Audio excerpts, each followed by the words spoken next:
നിങ്ങൾക്ക് കൂടുതൽ ആർദ്രമായൊരു ഹൃദയം വേണോ?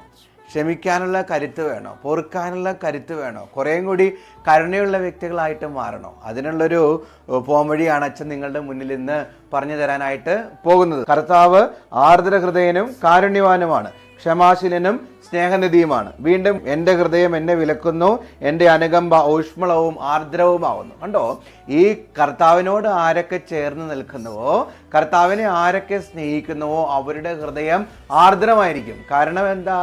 അവൻ കൂടുതൽ സ്നേഹവും ആർദ്രവുമായ ഹൃദയമുള്ളവരായതുകൊണ്ട് നമ്മളും ആർദ്രതയുള്ളവരായിട്ട് മാറും. കർത്താവ് ക്ഷമിക്കുന്നവനും പൊറുക്കുന്നവനും കരുതുന്നവനും ആയതുകൊണ്ട് നമ്മളും അങ്ങനെ ആയിട്ടുള്ളവരായിട്ട് മാറും. അപ്പോൾ കർത്താവിനോട് ചേർന്ന് നിൽക്ക്.